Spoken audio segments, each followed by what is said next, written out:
Olá pessoal, tudo bem? Estamos aqui então para falar um pouco sobre ruptura e continuidade entre o cristianismo e cultura antiga no pensamento de Santo Agostinho. Então, em primeiro lugar, gostaria de agradecer ao Padre Gilson o convite que me foi feito para falar um pouco sobre essa temática, extremamente interessante, né? Então, como nós sabemos, quando se fala em cultura antiga, evidentemente que está ali presente toda aquela questão do mundo grego, e do mundo romano.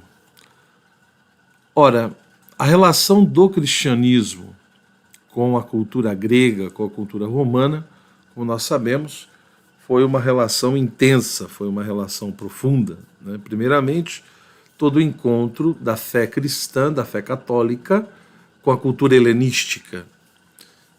Isso já percebemos, seja nos escritos do Novo Testamento, as cartas paulinas, por exemplo, como também nos primeiros textos da patrística dos padres da Igreja, seja dos padres apostólicos ou dos padres apologetas, ali no contexto do século II.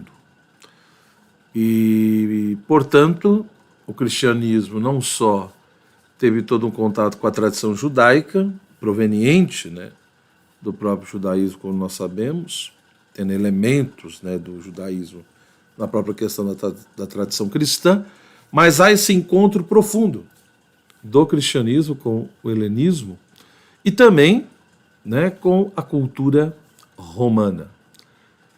E isso nós conseguimos encontrar o registro de tudo isso, principalmente no desenvolvimento da literatura patrística, no contexto ali dos padres da Igreja, tanto do mundo oriental quanto do mundo ocidental.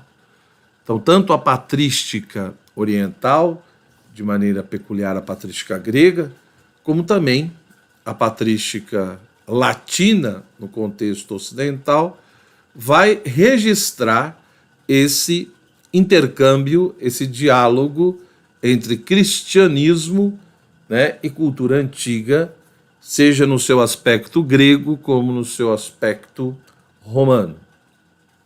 Ora, Santo Agostinho, com certeza, não é à toa que é chamado de mestre do Ocidente, e, portanto, um dos grandes e dos maiores padres da Igreja, um grande doutor da Igreja.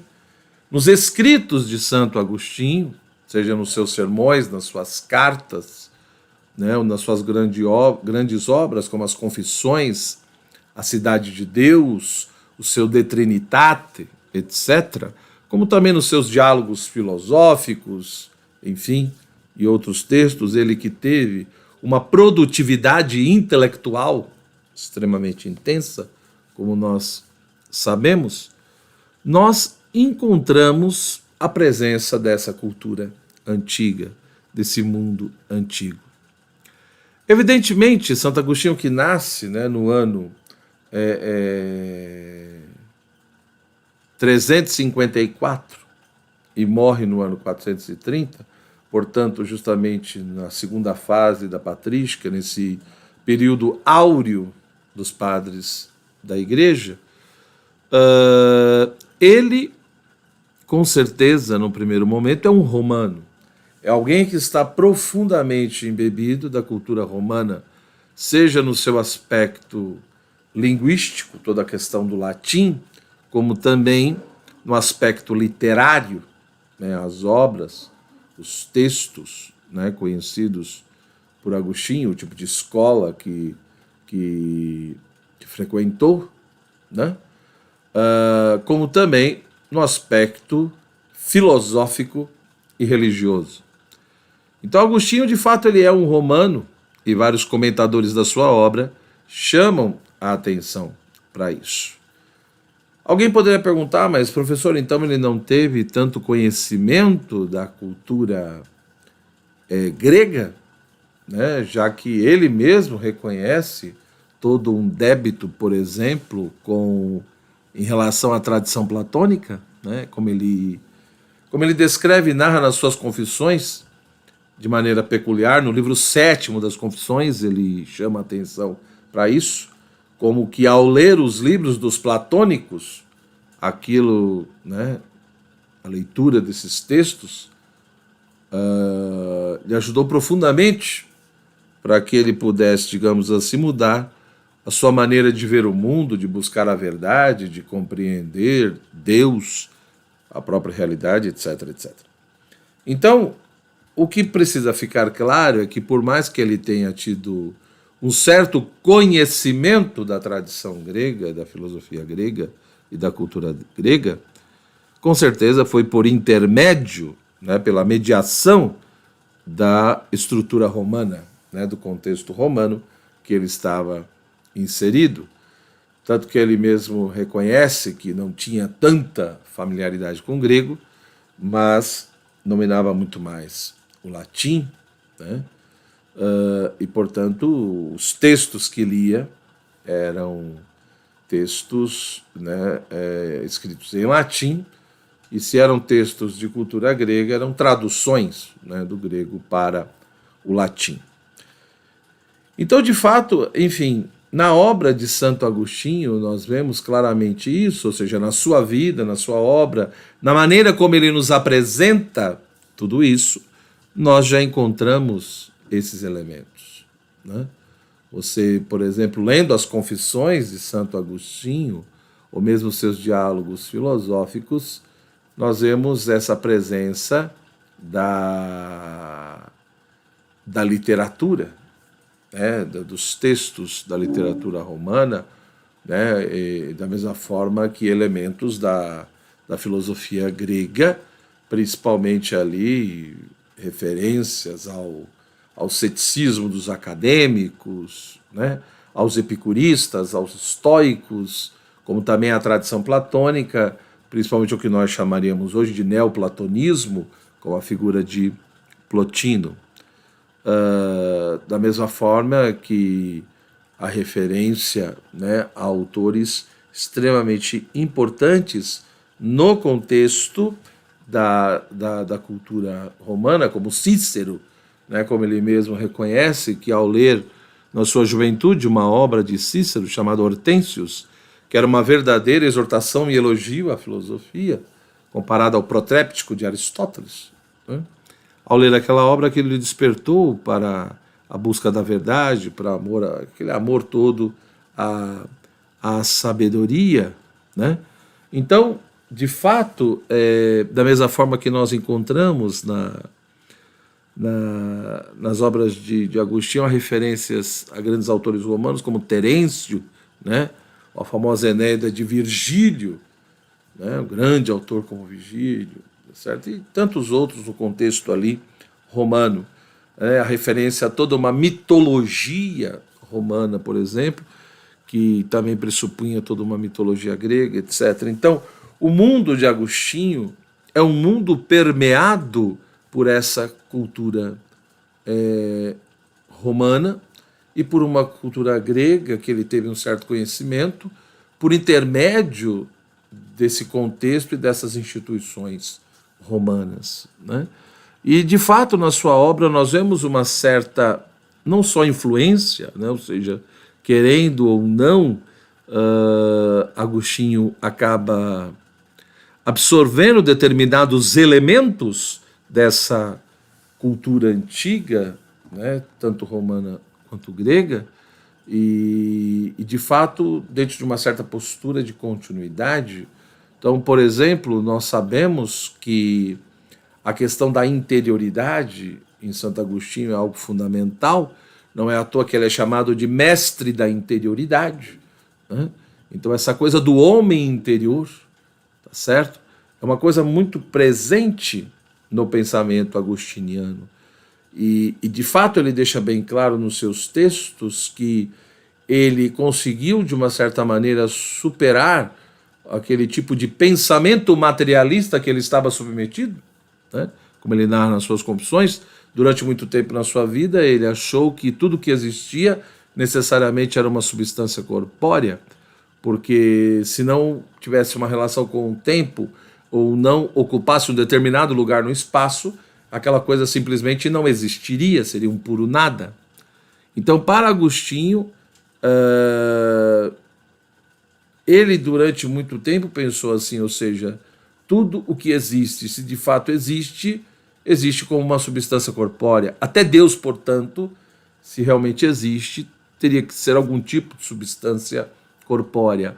Logo, como ele mesmo mostra nos seus textos, o que o levou a conceber a realidade e o ser das coisas dessa maneira, foi porque ele, ao buscar a verdade, ao buscar o conhecimento das coisas, foi estabelecendo todo um primado da exterioridade, né? E ao estabelecer um primado da exterioridade, acabou estabelecendo também uma certa absolutização dos sentidos corpóreos, ou seja, estabelecer o primado da exterioridade implica necessariamente estabelecer-se que você vai buscar então o conhecimento da verdade simplesmente por intermédio dos seus sentidos corpóreos e, portanto, daquilo que os seus sentidos podem aprender. Ora, estabelecer o primado da exterioridade e da sensibilidade como critério fundamental da verdade para distinguir e conhecer as coisas, acaba também estabelecendo o primado, né, a absolutização da espacialização. Logo, se de fato uma coisa é real, se ela existe, ela precisa ocupar um lugar no espaço, porque os meus sentidos só conseguem captar e apreender aquilo que está submetido não só ao tempo, mas principalmente ao espaço. Então, esses pressupostos epistemológicos, né, acabavam, evidentemente, gerando implicações ontológicas na maneira como Agostinho compreendia o ser e a própria realidade, e, por conseguinte, como ele concebia os diversos tipos de entes que se constituem no mundo, né, que estão presentes na realidade e que, portanto, até Deus também era pensado dessa forma. Quando é que, de fato, Agostinho começa a modificar essas suas concepções, o seu modo de abordar as coisas? Quando ele entra em contato com a tradição platônica. A tradição platônica estimula em Agostinho a importância de você se observar a via do autoconhecimento e, portanto, a questão de que não existe apenas a exterioridade ou o âmbito do homem exterior, né, com a questão dos sentidos corpóreos, mas também existe o homem interior, existe toda essa questão da alma e todas as capacidades relacionadas à questão da alma.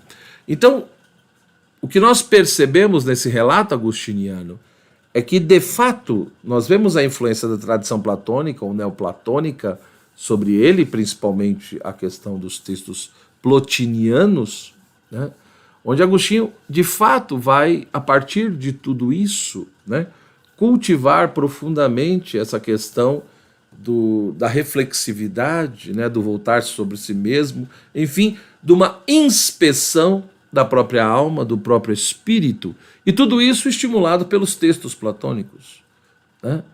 E ele não só é estimulado e não só descobre a partir disso uma nova via do conhecimento, uma nova ontologia, né, como ele dá continuidade a isso, ele continua realmente falando, né? Você pega no seu De Trinitate, ele fala da estrutura do homem exterior, ligada a toda a nossa corporeidade, mas também do homem interior, né, e dos seus sentidos, né, analogicamente falando, ligados à questão da nossa alma. Então, há uma influência, há um estímulo e há uma continuidade em tudo isso, né? Porém, quando nós também, por exemplo, analisamos mais de perto a noção de interioridade agostiniana, nós vemos que a interioridade agostiniana não é simplesmente também você buscar se conhecer ou voltar-se sobre si mesmo, né?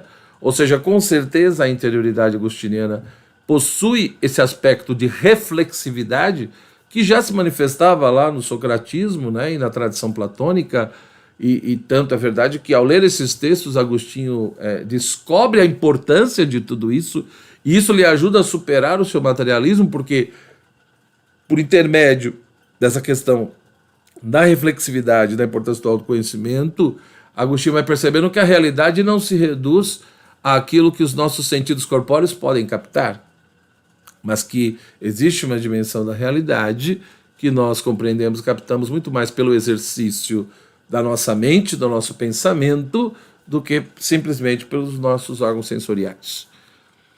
Isso posto, então, nós vemos que de fato ele tem toda uma dívida, um débito, no caso aí pela questão da tradição platônica, né, que estimulou a Agostinho essa questão da reflexividade do homem interior, mostrando a ele uma nova via do conhecimento, uma nova ontologia e, por conseguinte, uma possibilidade de superação do pensamento materialista e abrindo, portanto, toda uma possibilidade também de uma nova concepção de compreensão sobre quem é Deus, sobre quem é o mal, o que é o mal, etc. e tal. Então, ele de fato reconhece esse débito. E ele não só reconhece, como ele dá continuidade. Muitos desses elementos da tradição platônica, né? Portanto, elementos dessa filosofia grega, dessa cultura grega, está presente em Agostinho, né? Não só a questão do homem interior, a própria noção de ordem, por exemplo, nós sabemos que a noção de ordem é extremamente peculiar do contexto platônico, né? Desde Platão, como passa por Plotino, essa coisa de que a ordem, de fato, né, ela está inscrita na própria realidade, porque se a realidade é constituída de coisas diferentes, que possuem naturezas diferentes, algumas mais perfeitas do que outras, né, essa ordem ela é natural, porque se de fato as coisas não são absolutamente iguais, mas possuem naturezas distintas e naturezas mais perfeitas e outras menos perfeitas, isso implica necessariamente no estabelecimento de uma ordem hierárquica natural. E para o platonismo isso era fundamental. Era uma noção extremamente importante que também ajudou muito Santo Agostinho, né? Então, essa questão, repito, da reflexividade, o homem interior, a própria questão da ordem, né? Essa coisa de que a pátria da bem-aventurança, da felicidade, que o ser humano tanto almeja, tanto quer, não reside apenas no plano da imanência, mas também da transcendência, né? E que, portanto, a razão humana é capaz de vislumbrar, de compreender que essa pátria da bem-aventurança ela transcende, ela está além daquilo que eu possa captar pelos meus sentidos e além daquilo que está simplesmente relacionado ao tempo e ao espaço. Então Agostinho reconhece que a filosofia platônica percebeu tudo isso. Ele reconhece que a tradição grega e mesmo a tradição romana também perceberam muitos elementos dessas reflexões, né? Então você vê em Agostinho a presença de elementos ali de Cícero, de Virgílio, né? Nesse contexto mais romano, que tinha uma preocupação. Nós sabemos que a filosofia romana era de cunho muito mais prático, né?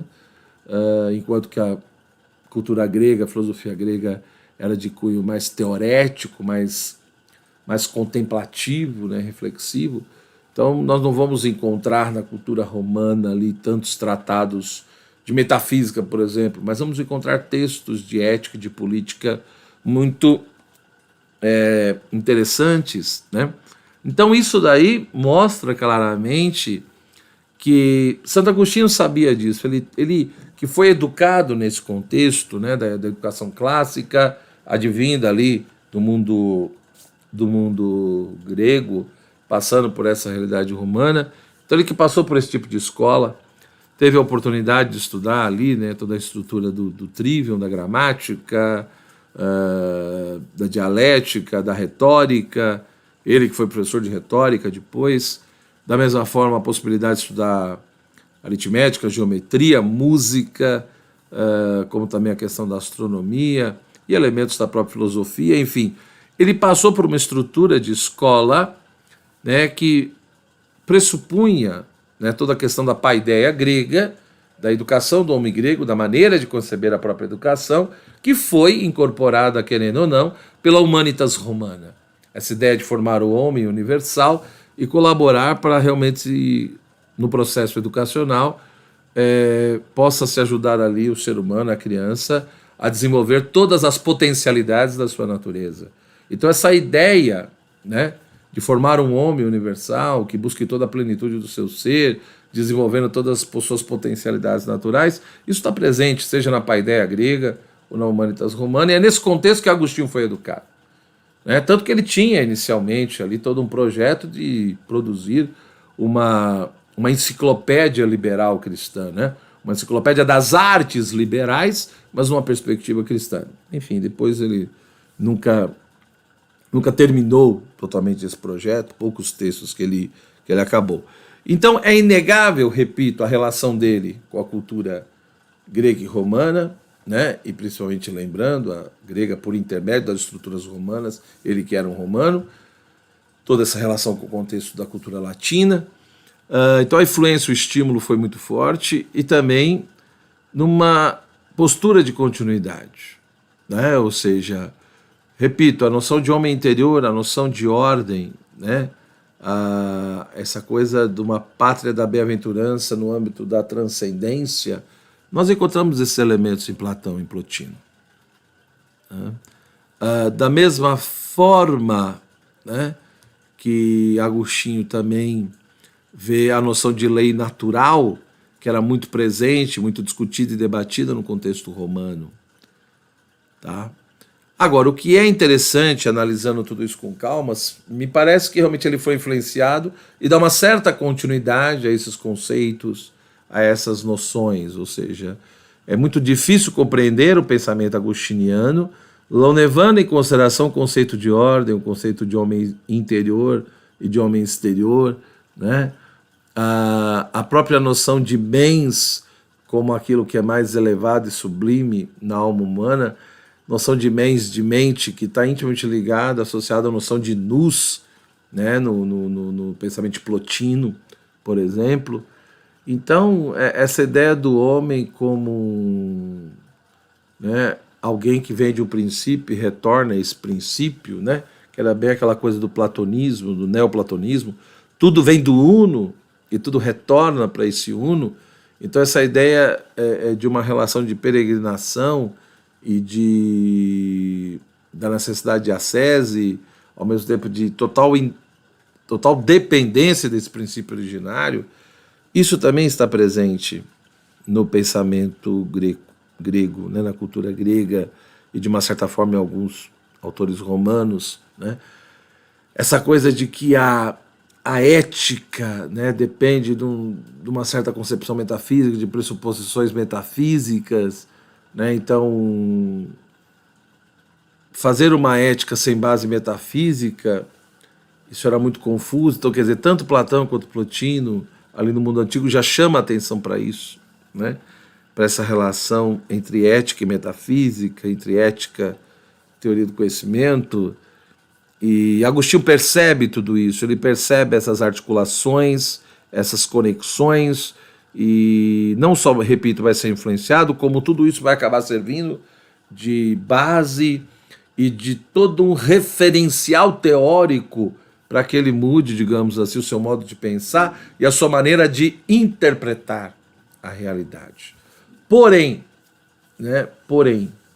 Santo Agostinho, em vários aspectos, também rompe com tudo isso. Né? Ele também procura mostrar as insuficiências. Então, se por um lado Cícero, Virgílio, né, Plotino e tantos outros foram importantes na sua formação e lhe deram informações interessantes, elementos, né, ferramentas importantes para o filosofar, para o pensar, para o teologar, por outro lado, ele também reconhece as limitações e insuficiência dessa cultura antiga, tanto grega quanto romana, né? E por que ele reconhece essas insuficiências? Porque o pensamento de Santo Agostinho, conforme ele realmente foi se convertendo e aderindo a Cristo, ao cristianismo, ele foi estabelecendo toda uma reflexão, todo um pensamento cujo centro é Deus.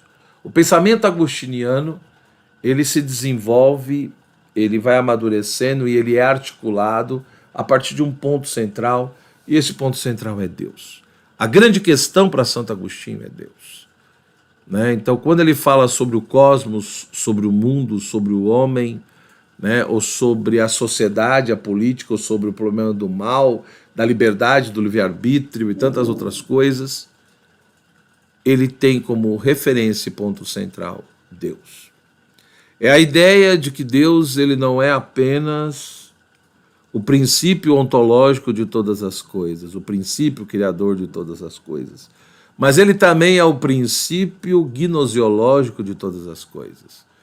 Ou seja, tudo vem de Deus, tudo volta para Deus, tudo foi feito por Deus, né? E tudo só pode ser compreendido e entendido o que é, porque existe, para quê, a partir de Deus.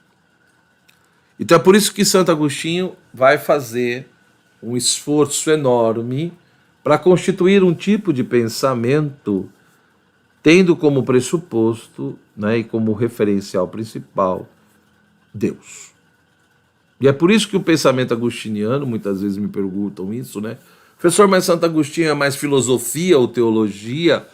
Bom, nós precisamos compreender que do ponto de vista agostiniano, não se deve separar isso. E a grande crítica que ele fez, de fato, às religiões pagãs, muitas vezes, e à filosofia pagã, é que ela separou o que não poderia separar. Ou seja, o mesmo Deus que eu cultuo, que eu presto um culto, deve ser o mesmo Deus que eu busco conhecer. Né? Ou o contrário, o Deus que eu busco conhecer, eu também devo adorá-lo. O Deus que eu busco conhecer, eu também devo amá-lo e adorá-lo. Então, para Santo Agostinho, o conhecimento sobre Deus não deve ser separado do nosso culto e adoração a Deus. Ou seja, fé e razão precisam caminhar juntas. Apesar de serem distintas, evidentemente, a razão é toda uma capacidade, toda uma realidade ligada à nossa natureza ali, e a fé é um dom dado por Deus, né? A fé é um ato, né? Um pensar com assentimento. Então, se é um pensar com assentimento, já pressupõe uma presença da razão ali e da própria vontade, né? Então é um ato, sim, humano, mas é um ato humano realizado com a ajuda da graça de Deus, por isso que também é um dom.